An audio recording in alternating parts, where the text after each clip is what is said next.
Well, ladies and gentlemen, here is a first-hand look at my home dirt track, the Southern Oregon Speedway. You can see them laying a little bit of water down across the surface.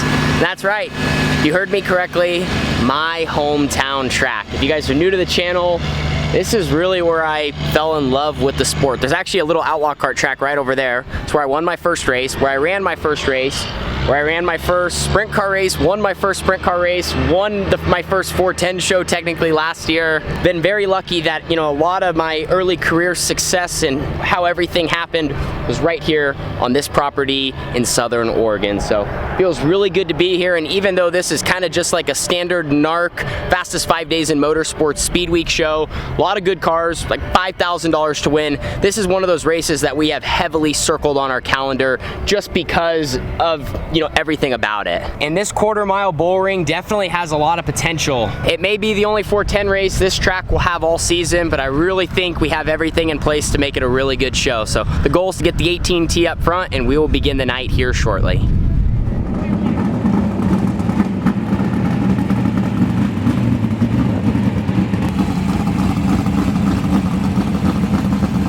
Next up, the driver who won here at this event last year. His first NARC victory came here at Southern Oregon Speedway.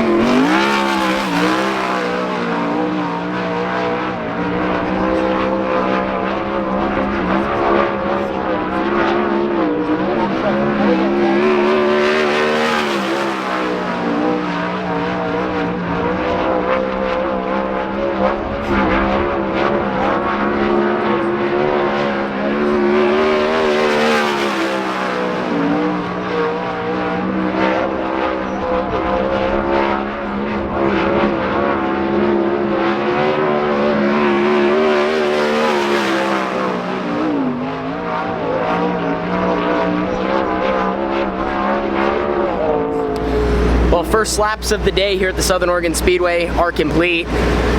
I say it every time, but I just have to mention it. It feels so good to be at my home racetrack and just turn laps and to see how packed the grandstands are. It's amazing. Like, my heart feels so good.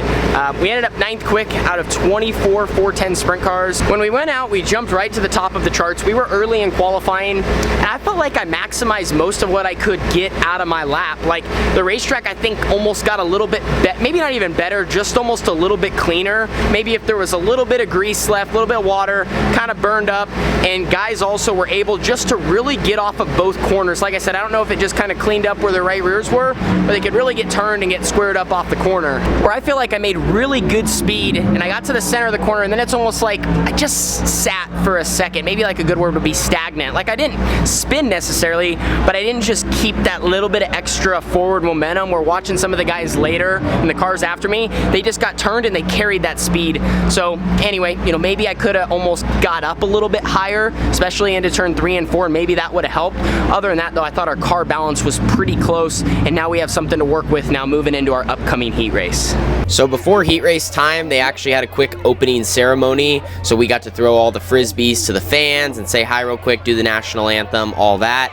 And then actually NARC pulled me aside and surprised me to sing me happy birthday before we actually got into all the racing action.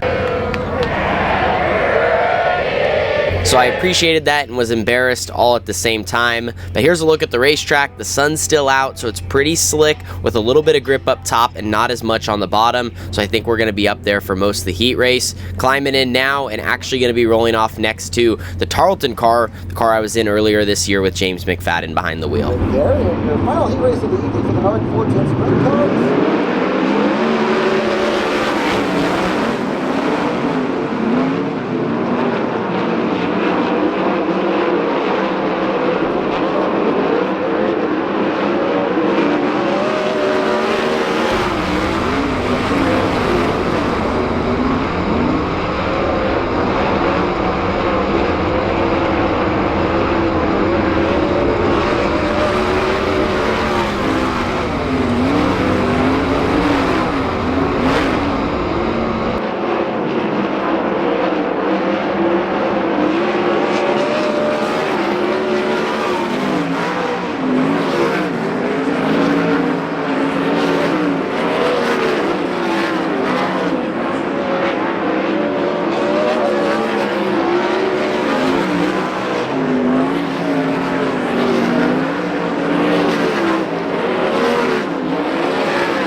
Well, ladies and gentlemen, we are going to have a dash coming up next. We need to win the heat race to usually transfer into the dash unless the fastest qualifier falls outside the top 5. So we started second there. Kind of funny. I mean, first night out, right side by side for the heat race win with James McFadden and Tarleton.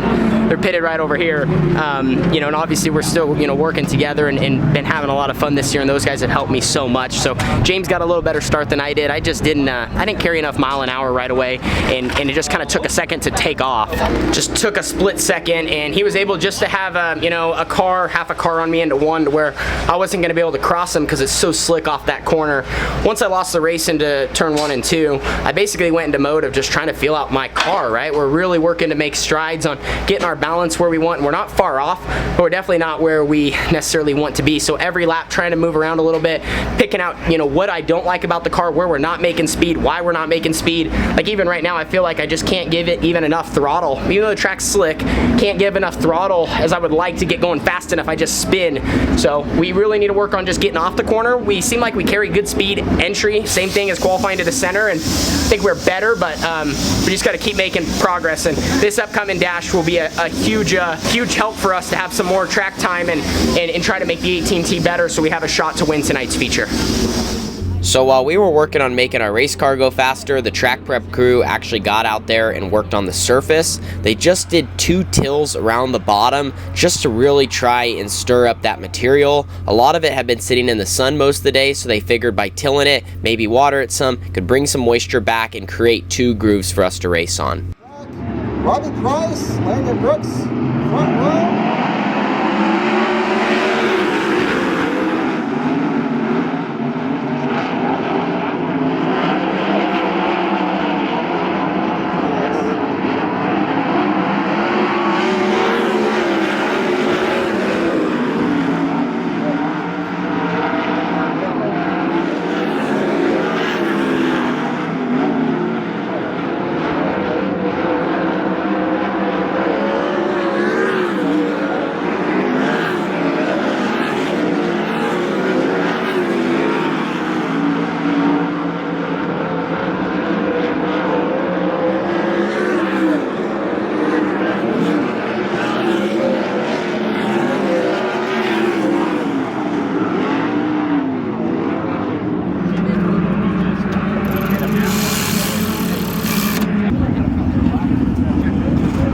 So we got the A feature up next, started 6th there in that dash and finished 6th. I don't think anybody actually moved around besides, I think the pole sitter ran 2nd and 2nd got the win. They kind of worked the surface, felt like they tried to bring the bottom in and it just didn't do, I don't know, like the shape of this place, the top with the 410 and so much power, you carry a ton of speed. So it'll be interesting for this feature if that bottom does come in. It's just a little greasy still, and I think it almost just needs a little more help just getting off the corners.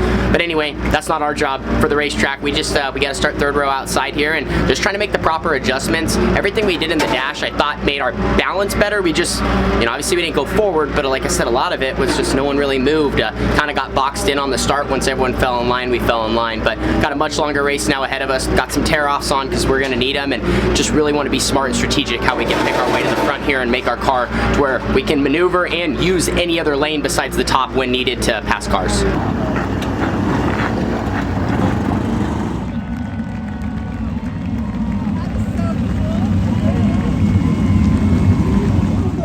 This week we're going to do batten down the hatches and hold on, folks.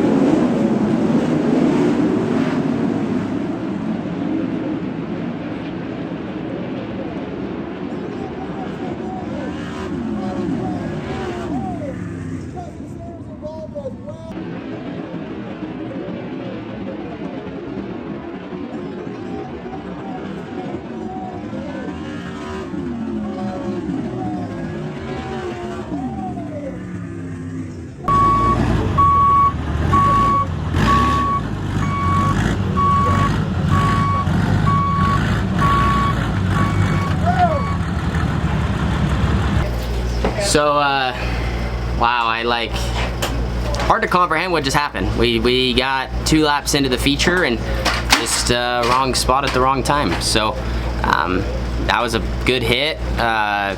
Race car doesn't look like it's in good shape. It's on the wrecker right now. It took quite a bit of time to get it hooked up. It just, obviously both axles are all, you know, the thing's not gonna roll. The shocks look like they're blown out, rear end smoke, driveline, torque tube I'm sure is not straight, like just about everything, maybe minus my seat. And yeah, I don't know, we'll have to examine more. I don't wanna get too into it, but yeah, car wrecked. I think it was the outside front row car wrecked, got over the curb, and he was just parked there, and I turned actually to miss him and just got the wall. It was either that or hit him, so I actually think that I probably took the better route, but just, gosh man, just super dejecting start to our week, and honestly thought we had something. I thought our car was gonna be good there. You know, we didn't get a shot, obviously, to play things out just 2 laps in.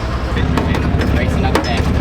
Exactly. And when I come back out, I can lift it, put that kind of spot there. That's not a problem. I just really like the president.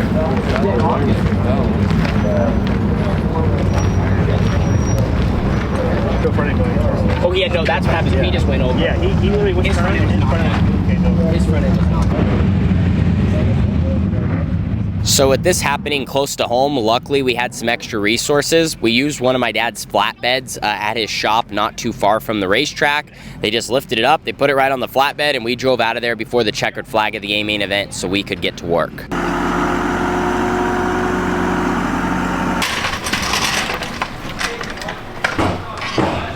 This thing is destroyed, guys. We're just kind of now getting it in the shop. Feeling lucky that I got out of this one, that's all. Some stuff in the cockpit's not good by my legs. Frames smoked. A lot better that I hit the wall, I think, than hitting Robbie Price, because that would have been, I don't know, that would not have been good. So anyway, as a team, we have a late night ahead, a lot of work to do, a lot of figuring out to do, a lot of parts, inventory, yeah, but at the end of the day, you can't give up. It's a tough sport. It's a really hard sport, man. We have had, I try to be the first person to not talk about bad luck, but man, we have had some bad luck. Like literally, what do you do about that situation? So thank you guys for watching. Unfortunate how Southern Oregon Speedway ended. Like I said, I feel heartbroken about it, but what do you do? So that's good old-fashioned auto racing. So we'll see you guys in the next video. We are not giving up. We got plenty of Speed Week left to go. I guess at this point we're gonna go until we got no more parts left, because we want the 18T in Victory Lane. We want to do good for our partners and all you fans, and show you guys, I guess, you know, the real side of dirt racing. That's like, man, it just at a high level, even you just have these stretches of races. But anyway, I'm rambling. Thank you guys for watching. Thanks for being here for me. I've gotten all the messages, I've gotten all the comments. I'm just thankful I'm okay. I think sometimes it's easy to overlook and be so upset about the equipment, but really been feeling lucky that, you know, I've gotten through these crashes and I've been okay and I'm ready to go again. So we'll see you in the next one. Deuces.